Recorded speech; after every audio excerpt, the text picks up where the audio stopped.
நன்றி. தமிழ் எழுத்தாளர் இணையம் நடத்துகின்ற மெய்நிகர் வழியான எழுத்தாளர் அரங்கம் 41 கூடியிருக்கின்றோம். இந்த உரையாளர்கள் எந்த விதமான வரிசை கிரமத்திலும் நாங்கள் அழைக்கவில்லை.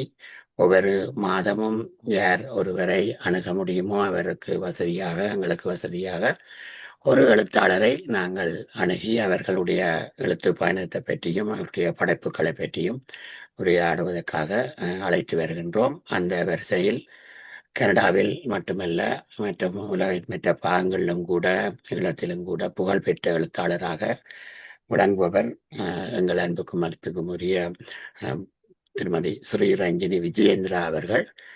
அவர் முக்கியமாக அவர் இந்த சிறுகதை ஆக்கங்களும் இளையோர்களுக்கான ஆக்கங்களிலும் மிகவும் புகழ் பெற்று விளங்குகின்றார். எனவே இந்த உரையாடல் எழுத்தாளர் அரங்கத்தில் உரையாற்றுவதற்கு நாங்கள் கேட்ட பொழுது அதற்கு சம்மதித்து இதில் இணைந்து கொண்டதற்காக நாங்கள் அவருக்கு நன்றி கூறுகின்றோம். இந்த நிகழ்வை தொடக்குவதற்காக கனடா தமிழ் எழுத்தாளர் நிலையத்தினுடைய தற்கால தலைவர் ரவீந்திரநாதன் கனகசபை அவர்களை அன்போடு அழைக்கின்றேன். வாருங்கள், உங்களுடைய தொடக்க உரையை வழங்குங்கள்.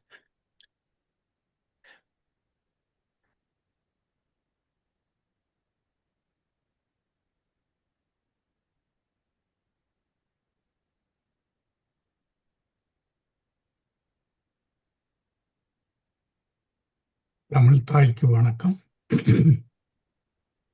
மேலான இறைவனுக்கு வணக்கம். தமிழால் இணைந்திருக்கும் உங்கள் அனைவருக்கும் வணக்கம்.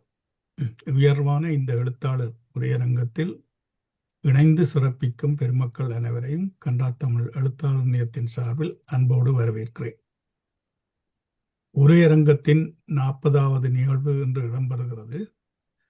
புது வருடம் பிறந்திருக்கும் நிலையில் இந்த ஆண்டில் இடம்பெறும் முதலாவது உரையரங்கம் என்ற சிறப்பை பெறுகிறது இன்றைய நிகழ்வு. 40 உரையரங்கிலும் பங்கு பற்றிய இலக்கிய ஆளுமைகளுக்கும் இனிமேலும் பங்கு பெற்றுள்ள எழுத்தாளர் பெருமக்களுக்கும் இன்றைய நிகழ்வில் கலந்து கொண்டிருக்கும் உங்களுக்கும் எழுத்தாளர் நிலையத்தின் சார்பில் புது வருட வாழ்த்துக்களை தெரிவித்துக் கொள்கிறேன். இன்றைய தினம் கனடா தமிழ் படைப்புலகில் ஆளுமைமிக்க ஒரு பெண் எழுத்தாளரின் உரையை அரங்கேற்றுவதில் பெருமை கொள்கிறோம். சிறந்த தமிழ் இலக்கிய படைப்புகளை தொடர்ந்து தந்து வரும் எழுத்தாளர் திருமதி ஸ்ரீரஞ்சனி அவர்களை இந்த அரங்குக்கு அன்புடன் வரவேற்கிறோம். தனது தொடர் எழுத்துகளால் தமிழ் உலகெங்கும் வாசகர்களை கொண்டிருக்கும் ஸ்ரீரஞ்சனி அவர்கள் சிறந்த சிறுகதை எழுத்தாளராக கருதப்படுவார். கட்டுரைகள் கூட எழுதியிருந்தாலும் சிறுகதை படைப்புகளே அவரது எழுத்துக்கு அடையாளமாக கருதப்படுகிறது. வித்தியாசமான தலைப்புகளில் அவரது சிறுகதைகள் இருப்பதுண்டு. அநேகமான எழுத்தாளர்களுக்கு உந்துகோலாக அமைந்தது போலவே தீவிர வாசிப்பே இவரையும் இலக்கிய உலகுக்கு இழுத்து வந்துள்ளது எனலாம். ஆசிரியர்களான பெற்றோரின் மொழிப்பற்று அவருக்கு வழிகாட்டியாக இருந்திருக்கிறது. அதன் பயனாக சிறுவயதிலேயே எழுதுவதில் ஆர்வம் கொண்டவர் அன்றிலிருந்து அவரது படைப்புகளின் வரிசை நீண்டு கொண்டே செல்கிறது. 60க்கும் மேற்பட்ட சிறுகதைகள் ஸ்ரீரஞ்சனி அவர்கள் எழுதியுள்ளார். அவை பத்திரிகைகள், நூல்களாக இணைய ஊடகங்களில் வெளிவந்த வண்ணம் உள்ளன. பல சிறுகதைகள் சிறப்பு பரிசுகளை பெற்றுள்ளன. இலக்கிய விருதுகளையும் பெற்றுள்ளார். பல படைப்புகள் நூல் வடிவம் பெற்றுள்ளன. பெண்ணியம், பெண் விடுதலை என்பவற்றை மையப்படுத்தி படைப்புகளை அவர் தந்திருப்பதோடு ஆண்களின் அன்பு சூழ் உலகையும் வெளிப்படுத்தி நிற்கின்றன அவரது படைப்புகள். இத்தகைய சிறப்புகளை தாங்கிய ஒரு பெண் படைப்பாளியின் உரை இந்த அரங்கில் இடம்பெறுவது மகிழ்ச்சி. எங்கள் வேண்டுகோளை ஏற்று இதில் கலந்து கொள்ள சம்மதித்தமைக்கு எழுத்தாளர் ஸ்ரீரஞ்சனி அவர்களுக்கு நன்றியை தெரிவித்துக் கொள்கிறோம். எழுத்தாளர் ஸ்ரீரஞ்சனி அவர்கள் எழுத்தாளர் இணையத்துக்கு புதியவர் அல்ல, நீண்டகால அங்கத்தவர். 2014 தொடக்கம் 2012 தொடக்கம் 2014 காலப்பகுதியில் திரு சின்னையா சிவனேசன் அவர்கள் தலைவராக இருந்தபோது இணையத்தின் செயலாளராக இருந்து சிறந்த பணியை ஆற்றியவர்.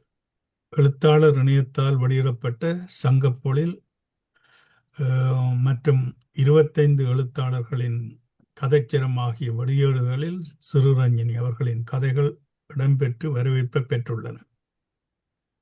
பெற்றோரிடம் இருந்து பெற்ற தமிழ் இலக்கிய அறிவை தன் மகளுக்கு ஊட்டியதன் மூலம் மகளையும் தமிழ் இலக்கிய படைப்பாளியாக ஆக்கியுள்ளார். தமிழ் மொழி வளர்ச்சிக்கு மொழி பற்றிய விழிப்புணர்வு இளைய தலைமுறையிடம் ஏற்படுத்த வேண்டியது அவசியம் என்ற வகையில் அந்த கடமையை ஒரு தாயாகவும் ஒரு ஆசிரியராகவும் சிறுரஞ்சனி அவர்கள் ஆற்றியுள்ளார் என்பது பெருமைக்குரியது. அவருக்கு எங்கள் வாழ்த்துக்கள். அவரது பணி தொடர வேண்டும். எழுத்துலகில் அவரது படைப்புகள் சிறப்பை பெற வேண்டும் என்று வாழ்த்துகிறேன். சிறுரஞ்சனி அவரது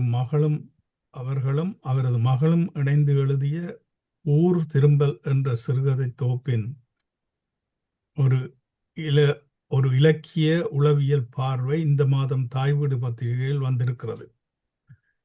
எழுத்தாளர் சுல்பிகா அவர்கள் அதை எழுதியுள்ளார். கிட்டத்தட்ட 5 பக்கங்கள். அத்தகைய சிறப்பை பெறுகின்ற எழுத்தாளராக கருதப்படும் சிறுரஞ்சனி அவர்களின் உரை மூலம் அவரது இலக்கிய பயணம் பற்றிய பல தகவல்களை எம்மால் அறிந்து கொள்ள முடியும். நிகழ்வை தொடர்ந்து கவிஞர் எழுத்தாளர் அகனி அவர்கள் நெறிப்படுத்துவார். எல்லோருக்கும் நன்றி, வணக்கம். நன்றி. ரவீந்திரநாதன் கனகசபை அவர்கள் தொடக்க உரையை ஸ்ரீரஞ்சனி அவர்களை பற்றிய அறிமுகத்தையும் கொடுத்திருக்கிறீர்கள். எனவே நான் அதிகம் அறிமுகம் கொடுக்க வேண்டியதில்லை. இருந்தாலும் ஸ்ரீரஞ்சனி அவர்களை பற்றி ஒரு சில அறிமுக குறிப்புகளை நானும் குறிப்பிடலாம். ஸ்ரீரஞ்சனி விஜயேந்திரா அவர்களை நான் பல்கலைக்கழக காலத்திலிருந்து நாங்கள் சமகாலத்தில் கல்வி கற்றவர்கள். பல்கலைக்கழகத்தில் அவர் கல்வி கற்ற போது கூட கனதியான எழுத்துக்களால் தன்னுடைய இலக்கிய செழுமையை வெளிப்படுத்தி நின்றவர்.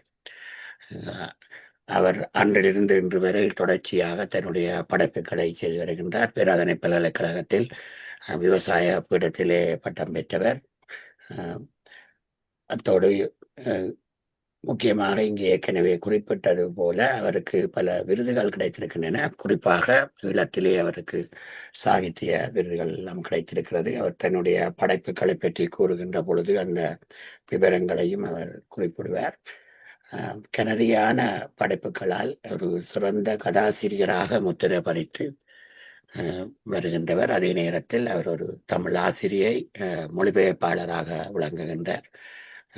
இந்த ரெண்டும் அவருக்கு அவருடைய எழுத்து ஆர்வத்துக்கு மேலும் வலுவை கொடுக்கிறது என்பதை நாங்கள் அறியலாம். இதன் மூலம் அவர் நிறைந்தளவு இந்த உளவியல் தாக்கங்களை நன்கு புரிந்தவராக, எனவே அவருடைய படைப்புகளில் இவையெல்லாம் சிறப்பூட்டுகின்றன என்பதை நாங்கள் எல்லோரும் அறிவோம். எனவே இத்தகைய சிறப்புக்குரிய ஸ்ரீரஞ்சனி விஜயேந்திரா அவர்களை நாங்கள் அன்போடு அழைக்கின்றோம் உரையாற்றுவதற்கு. நீங்கள் 1 மணி நேரம் அல்லது 1 மணி நேரம் 15 நிமிடம் வரை கூட நீங்கள் உரையாற்றலாம். உங்களுடைய படைப்புகளை பற்றி, எழுத்து பயணத்தை பற்றி அல்லது உங்கள் காலத்தில் உள்ள படைப்பாளிகள் பற்றி நீங்களே எவ்வாறு நகர்த்தி செல்வது என்பதை நீங்கள் தீர்மானித்துக் கொள்ளலாம். உங்களுடைய உரையை தொடர்ந்து பார்வையாளர்கள் தங்களுடைய கருத்துக்களை அல்லது கேள்விகளை முன்வைப்பார்கள். பார்வையாளர்கள் ஒவ்வொருவருக்கும் 3 நிமிடத்துக்குள் உங்களுடைய கருத்தை பதிவு செய்யுமாறு அல்லது வினாக்களை கேட்குமாறு கேட்டுக்கொள்கிறோம் என்பாக.